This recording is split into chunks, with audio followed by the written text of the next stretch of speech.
안녕하세요. 부동산을 쉽게 다양하게 깊이 있게 분석하는 부동산의 비밀입니다. 요즘에 부동산 가격 상승세, 그 중에 또 집값을 띄우려고 허위 실거래가를 조작한 사람들은 없을까? 당연히 있습니다. 그러면 또 그 조작된 실거래가를 믿고 속아서 그 집을 추격 매수해주고 부동산 상투의 아파트를 산 사람은 없을까? 당연히 이것도 있습니다.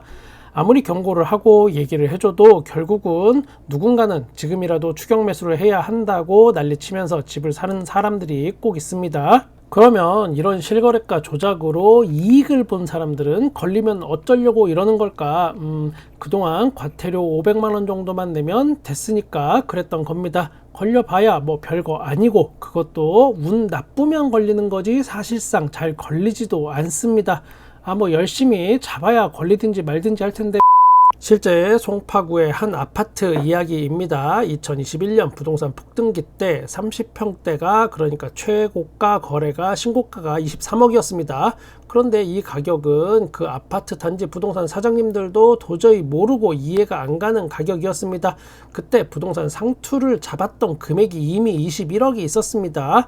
실거래된 가격보다도 2억이나 높은 가격에 또 신고가가 나왔는데 그게 2억이나 높았던 겁니다. 그리고 6개월이 지나도록 등기가 이루어지지 않고 있어서 과태료를 결국 550만원 부과했습니다. 여기에다가 실제 사건 또 하나 더 보겠습니다. 이번엔 관악구, 그 당시에 8억 7천만원이 실거래가 최고가였는데 뜬금없이 갑자기 12억의 부동산 거래 신고가 됩니다. 대략 한 3억 조금 이상, 3억 3천 정도 높은 금액이 오른 가격에 신고가 된 겁니다. 요즘 부동산 가격이 하도 많이 올라서 이렇게 3억 정도 올랐다라고 하면 별거 아닌 것 같은데 이거를 8억대에서 12억으로 한 번에 뛴 거를 비율로 한번 따져보면 한 40% 정도 뛴 금액입니다. 어마어마한 수치입니다. 아마도 이 아파트 주민들은 이 당시에 또 환호를 질렀을 겁니다. 어떻게 하냐고요? 요즘은 부동산 어플이 많습니다. 관심 아파트 등록해 놓으면 그 아파트 실거래가가 등록되는 게 바로바로 내 핸드폰으로 알림으로 알려줍니다. 그러면 그걸 또 아파트 커뮤니티에 쫙 서로 올리고 축하하고 난리가 납니다. 그러면 또 누군가가 그 중에 그 커뮤니티 댓글이나 단톡방에 이렇게 올립니다. 15억 가자 파이팅!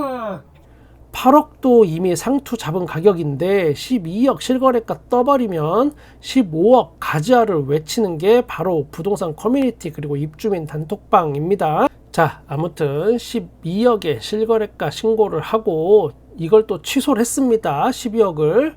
그럼에도 또 취소를 신고하지 않았기 때문에 과태료 또 300만원이 부과됐습니다. 과태료 몇백만 원만 내면 내 아파트의 실거래가를 이렇게 몇 억씩 한 번에 팍팍 올리고 또 어디 눈먼 호구 하나 걸려들어서 그걸 믿고 집값을 상투에 그 윗상투를 또 잡고 집주인들은 앉은 자리에서 몇 억씩 벌게 됩니다.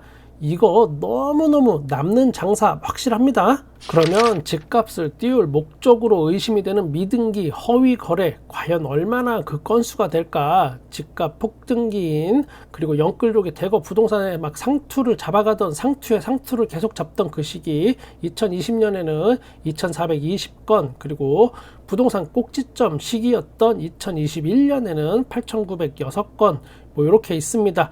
그리고 2022년 3780건입니다. 2021년이 역시나 압도적으로 또 많죠. 상투 위에 또 상투를 잡던 그 시절 2022년을 보면 3780건이니까 그래도 허위거래 의심 건수가 좀 줄었네 이렇게 생각하시는 분들 계실 수 있는데 절대 그렇지 않습니다. 2022년 서울의 경우 평균 거래량이 5분의 1토막 난 부동산 거래 암흑기였기 때문에 그 점을 감안하면 전체 거래량 대비해서 결코 허위 거래가 줄지 않았다라고 판단하셔도 됩니다. 도대체 왜 이런 일이 계속 일어나고 있는 걸까? 국토부에서 6개월이 넘도록 미등기 상태인 의심 거래를 이거를 지자체한테 통보를 합니다. 그리고 지자체에서 그거를 확인하고 과태료를 물리긴 하는데 앞에서도 말씀드렸듯이 기껏 해봐야 300만원, 500만원 정도만 내면 되는데 이걸 도대체 누가 두려워할까요?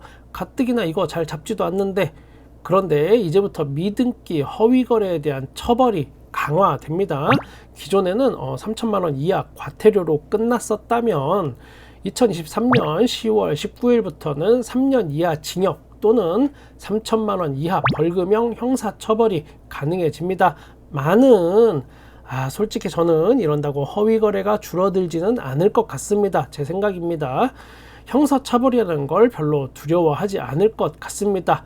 기존에도 3천만 원 이하 과태료 이런 게 계속 있었지만 실제 부과되는 거는 300만 원, 500만 원 막 이렇게밖에 안 되기 때문에 이런 선례들을 본다면 법이 개정된 이후에도 아주 약한 벌금형이 대부분일 걸로 예상이 됩니다.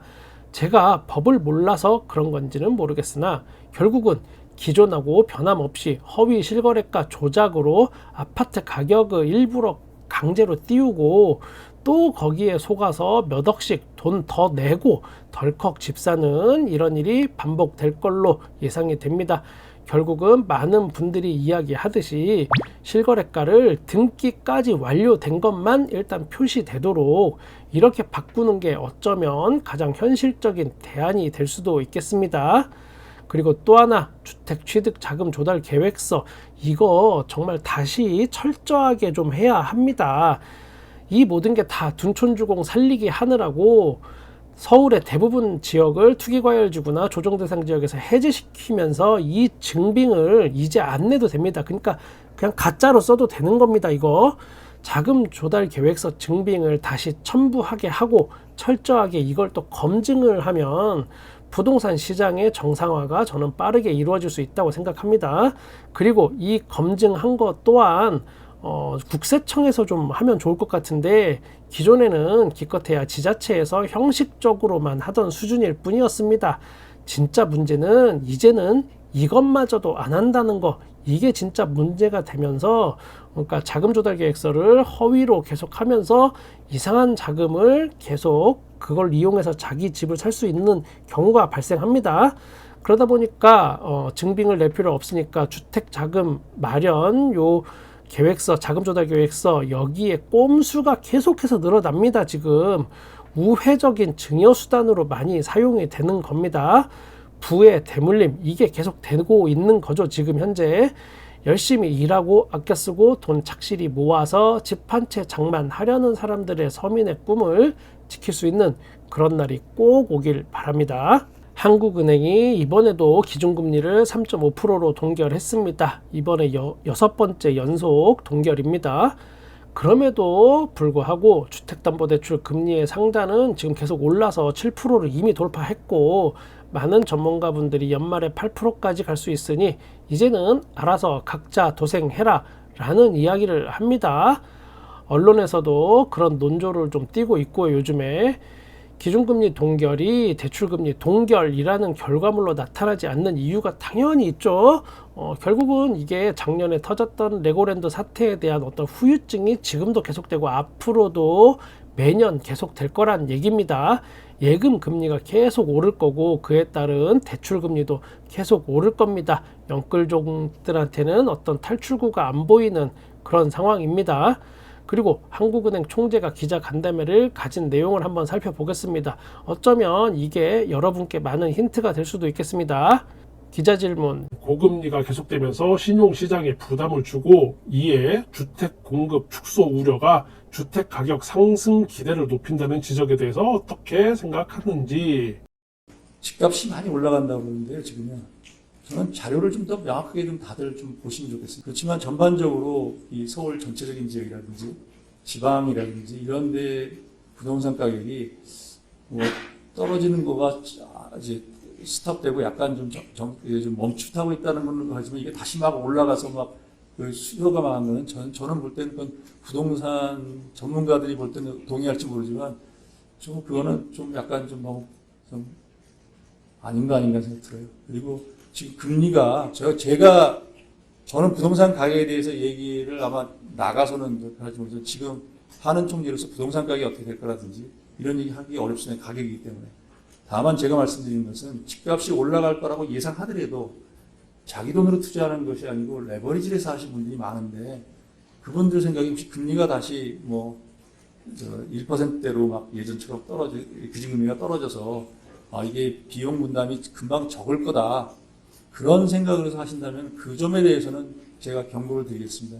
이 이야기를 듣고 판단은 여러분 각자가 하셔야겠습니다. 그냥 제가 제 나름대로 해석한 걸 한번 말씀드리자면, 집값 올라간다고 하는 사람들 자료나 들춰보고 좀 그딴 소리 해라.